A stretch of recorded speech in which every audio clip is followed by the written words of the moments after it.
wall and the prayer. We did that on all four corners of that room. That was the first thing that we did when we entered the house. We then came back out, and then we said, okay, the next thing we have to deal with is the source. So, with that, I knew of all I knew of was what I had felt months earlier about an access point. So I had the three guys go out with me, and we had we had engineering flags, and I had the electronic gear, but I wasn't going to use it. I used my dowsing rods. They're tuned. They were made by a master dowser in Denver, and they have never failed me. So I started walking, and I said, when you see these rods bend, you stick a flag. So we started in the front yard and moving, and there went the rods, planted a flag. Kept moving. There was another bend, planted a flag. We went right around, and so we had this square in the front yard with the flags. And we then, I think, at that point, asked for you to come out because you have to dig the hole to plant the stones. So we came out, and you go, you literally, I can remember the look on your face, in total amazement, because you looked at where that was, you looked at the tree limbs, and you go, oh my God, that's where that building stood because it interrupted the tree limbs above it.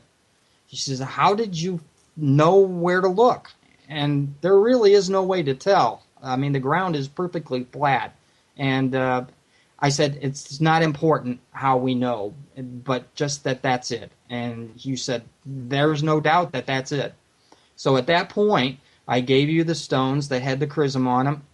They're malachite and carnelian and black onyx and white quartz. And we dug a hole in each corner where the flags were. You did with a little hand shovel.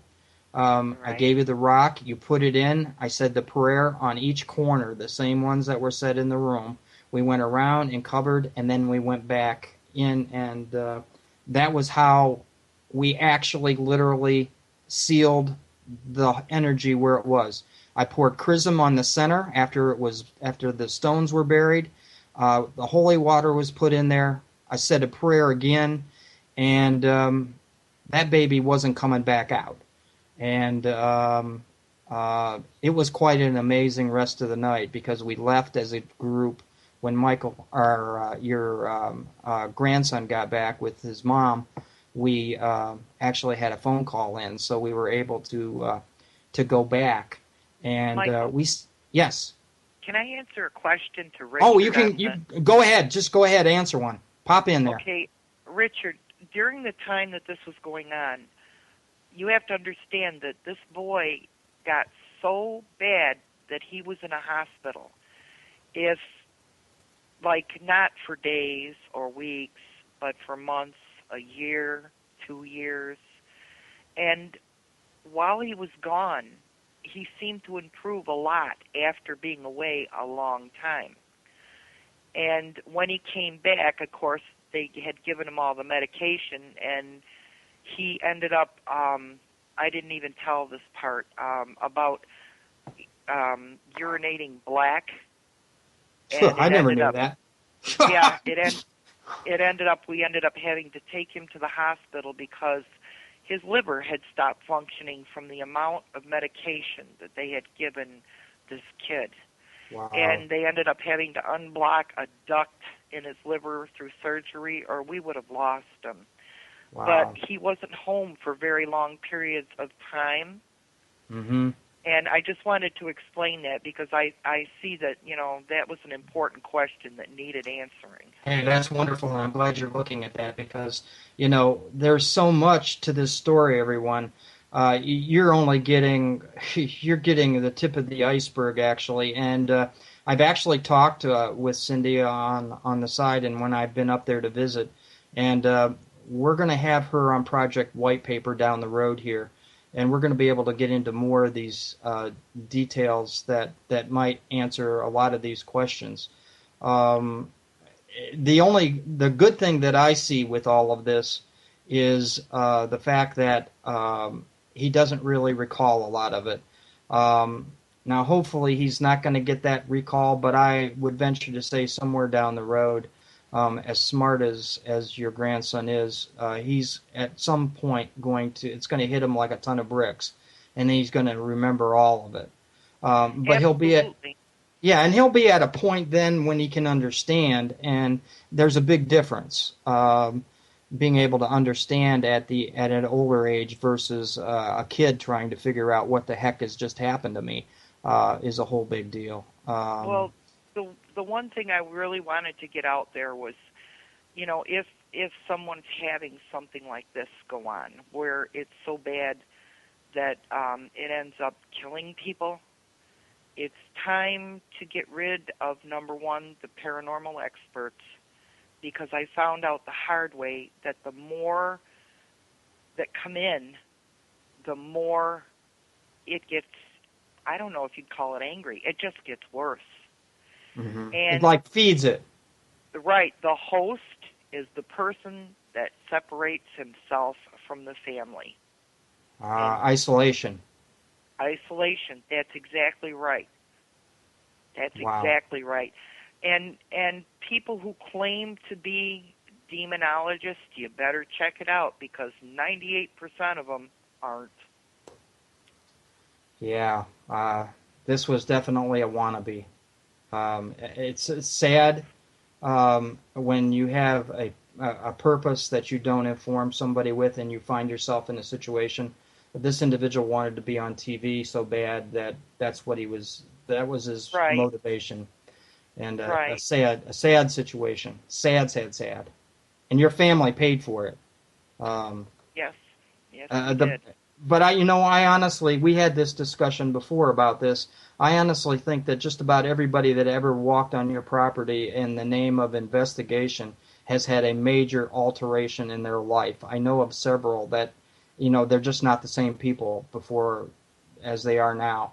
And I can totally understand that if you do not prepare yourself, um, then you're asking for as much trouble as what you're trying to investigate. And the Right, and key for go I ahead, go see ahead. that I see that Chase brought up an important point, and she's absolutely right. Paranormal investigators are different than ghost hunters, and the demonologist part of this, you have to be very, very careful with. Now, paranormal investigators, I'm sure, are there to gather information and leave and tell you what's going on from away from your property. But when you've got ghost hunters running around the property 6, 8, 10, 12 times, and you've seen 150 people, this is what we're talking about, agitates whatever it is that's bad and making things worse. Yeah. Um, and you would have seen that firsthand. So, but I've asked people, where I know that a investigative team is going into a place. I asked the lead person in that. I said, okay, what if you find something? What are you going to do about it? What are you going to do about it? Even if you do find something, what are you going to do? You're going to pack up and you're going to walk off the property.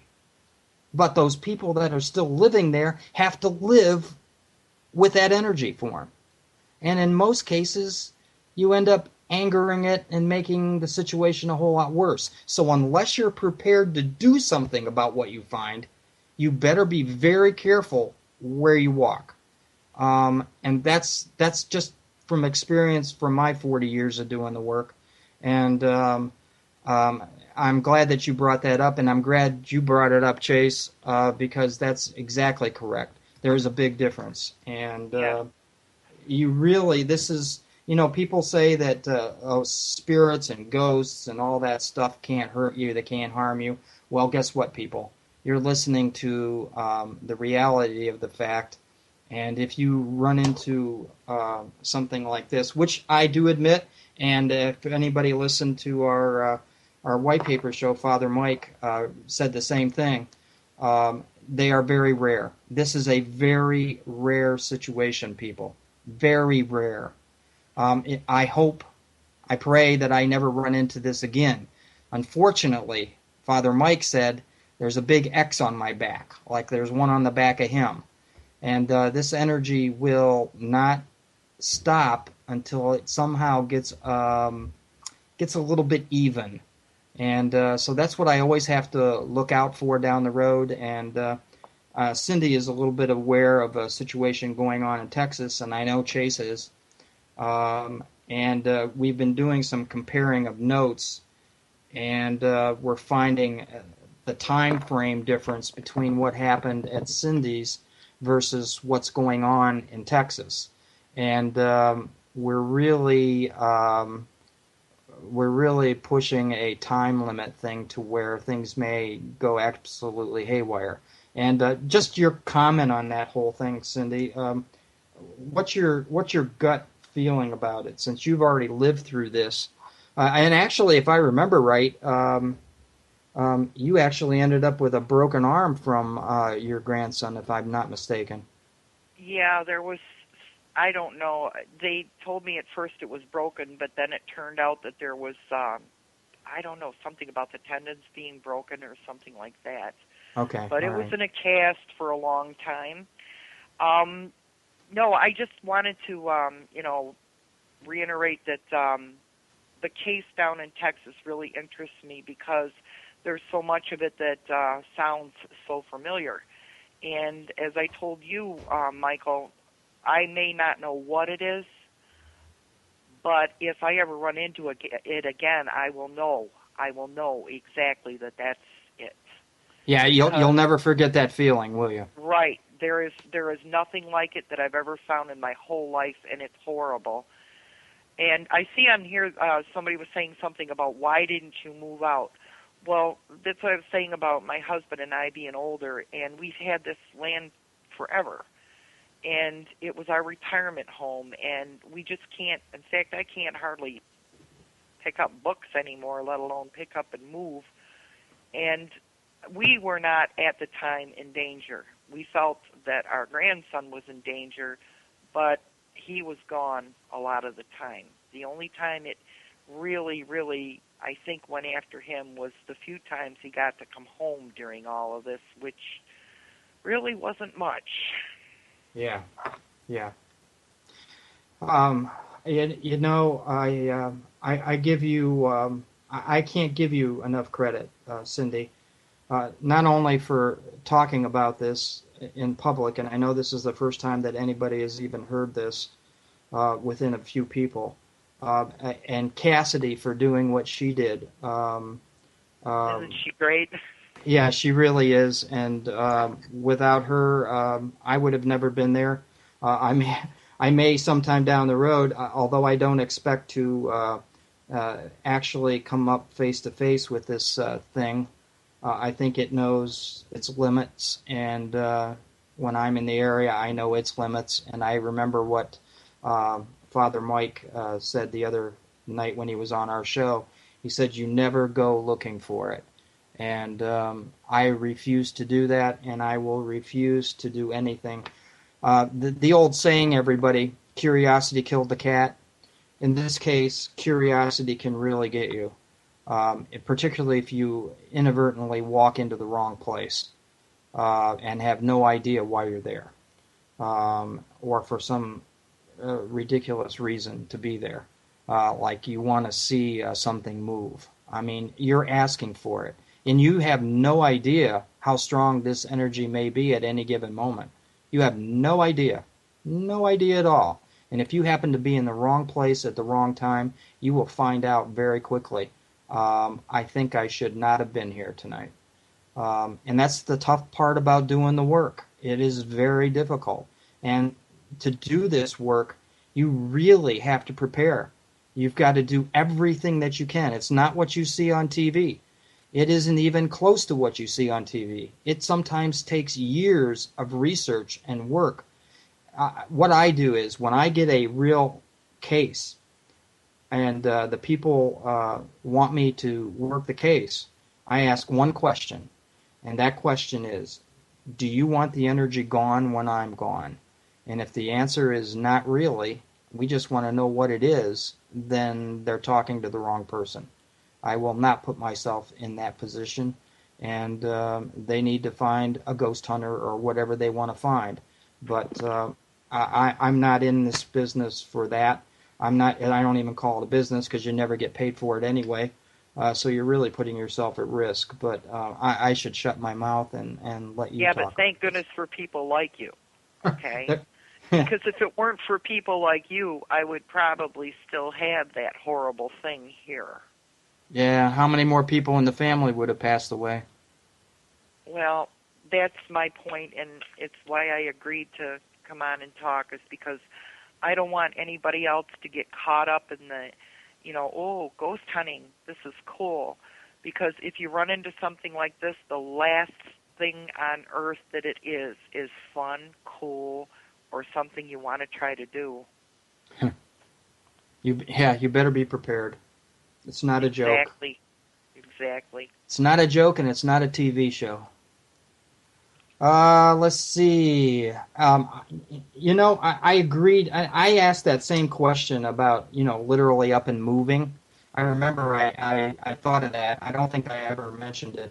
But I could understand. I've had several cases where it was the same situation type thing. It was a simple way to cure the problem, and that's just up and leave. Well, people have their life savings in things. They've worked their whole life to build something, and once you do that, you've expended a lot of your resources. You may not have that income anymore, and you don't have an option to move. And I know in New York State, in this case, if you were to put your place up for sale, you have to acknowledge to the real estate people that this place is potentially haunted. You have to do that. It's a state law in New York, and you have to be. You can't just make an easy fix like that. Well, just leave. Well, you can't just leave all the time. And but I understand the question, and it does seem like a logical question until you fit it into where it really fits. And it in a lot of cases it doesn't fit. You just can't up and leave. Well, there's a question about, is this house near a major water source? Yes, it's right next to a lake. Actually, it's actually there's a whole lot more to it than just a water source. It's Lake Ontario, everybody, which is a huge lake. It's one of the big Great Lakes. It is a phenomenal view, and I can understand why you built where you did. It is absolutely the most incredible thing to see. But, there was another thing that went along with that in another case that I was working where I had to actually, and I worked at an airport before I retired, so I had access to aircraft maps, and that gets into another whole thing. But I saw on the aircraft map, and there was a book by David Childress, the human, I think it was Levitation and the Worldwide Grid, a book that he put out. That's in the 13th printing. It was put out by 5 physicists. And they discussed the Triangle of the North. Well, it was ironic that the Triangle of the North actually, and I'm not going to get into the big thing, but we know where it starts. It starts outside of Harbor Creek, Pennsylvania, and then goes off on an angle the same as the Bermuda Triangle does, about 1,240 miles south on the 80th parallel. The problem is Lake Ontario is right in the middle of it. And you look on an aircraft map that pilots use, and you find it all X'd out. It is a restricted no-fly zone. You cannot fly over Lake Ontario. I talked to a controller out of Erie one night, and I said, what do you know about the no-fly zone over Lake Ontario? And he says, what do you know about it? So I started to tell him. And I said, these boxes are saying 12, 15 degrees, your compass will go haywire, magnetic disturbance at lake level, your instruments are useless, it's the whole ball of wax. And I said, what is it? He says, we cannot direct any aircraft over Lake Ontario. That's been ongoing since about 1952-53. And he said, we just can't fly anybody over it. We have to fly everybody around Lake Ontario.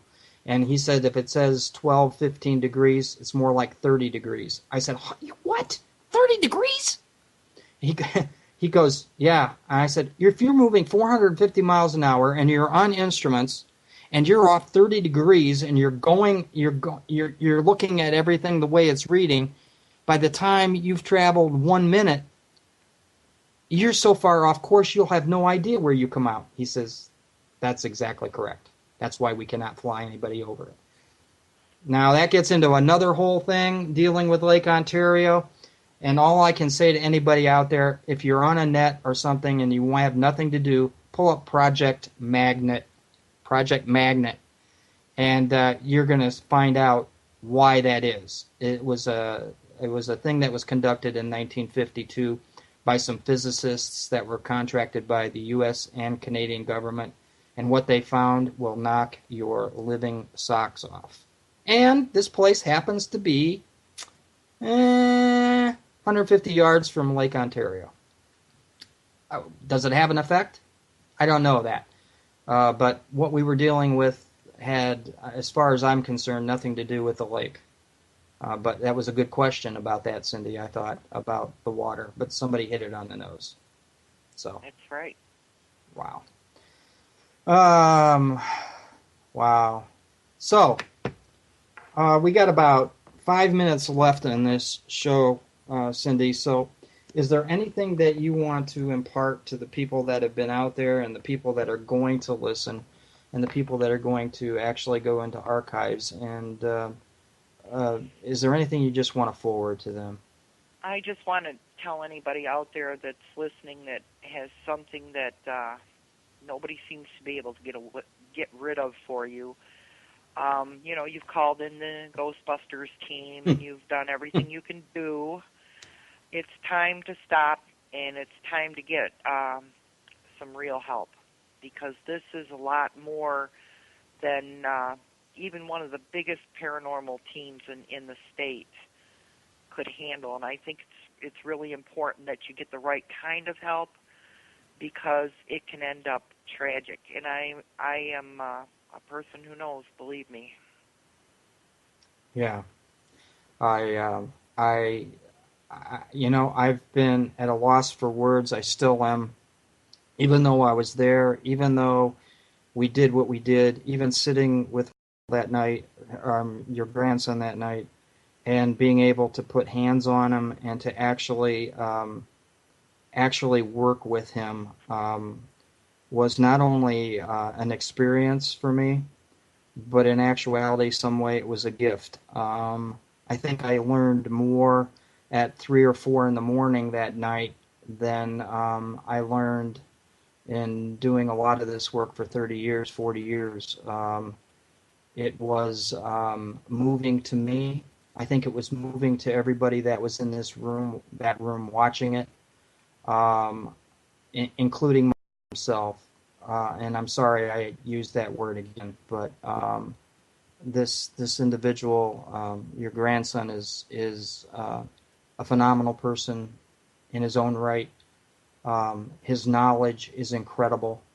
What he's going to turn out to be is someone that will move not only our country, but I think the science of physics. I think he'll be one of those most looked after individuals and knowledgeable in his own right.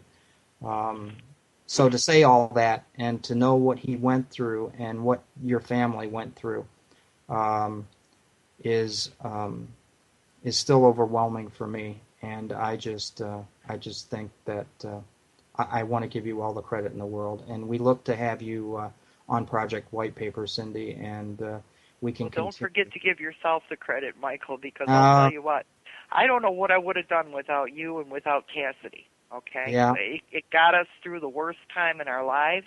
It's over with, and I am so thrilled that I met you and her both, because, I mean, it's not here anymore. What can I tell you? And you know it, too. Yeah. It's not. It was very pleasant being at the house those 2 times in the last couple of weeks. It's just that it was that human part of me that didn't want to go. I knew I had to, and I knew that the energy was probably playing games because it wouldn't allow you to send the pictures out through the computer. And so the only way that I was going to get access to those was to actually physically go there. And so that apprehension was there. But yes, once we got to the house was just absolutely perfect, and it felt like love, and it felt calm, and Oh yeah, it's actually it was full fine. of happiness. It really was. It was full of Yeah. happiness. Yeah, it's really great. So, Okay. Well, okay, Cindy, with that, I guess we're going to end this show. And I just wanted to thank you again for having the guts to come forward with something that is not talked about. It's the reality of what really is out there. And I wanted to also thank you for letting me handle the evidence to actually hold the material. I always did trust your word, but when I actually held the material and looked at all of the things that were there, I was literally blown away as if I was looking at it for the first time and never even knew what this whole thing was about. But it is something that moves an individual, and I will never forget this as long as I live. And I just truly, I'm truly blessed that you guys are fine, and well, I thank thank you, you so much. Michael. You betcha. Thank you, Cindy. Thank you. You bet. And for everybody there, this was Epic Voyagers on Inception Radio. Uh, this is sort of apropos and really sort of off the subject, but, I'm going to say it. Um, Tune in to Project White Paper on Wednesday when Chase and I will be on, and we're going to be dealing with OBE, out of body experiences. And we're going to have a group of people that are doing worldwide study on out of body experiences. So that should be a very intriguing program also. So with that, Cindy, thank you so very much. I'm sorry that I didn't say goodbye to Lindsay, but pass that along to us. Thank her so much. And with that, everyone, have a good evening, and we'll look forward to talking to you on Wednesday night, Project White Paper. Thanks.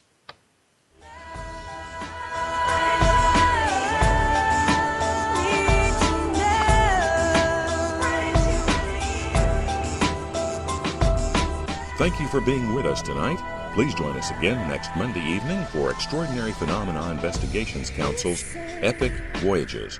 I'm Roger Peacock for Epic. Until next time.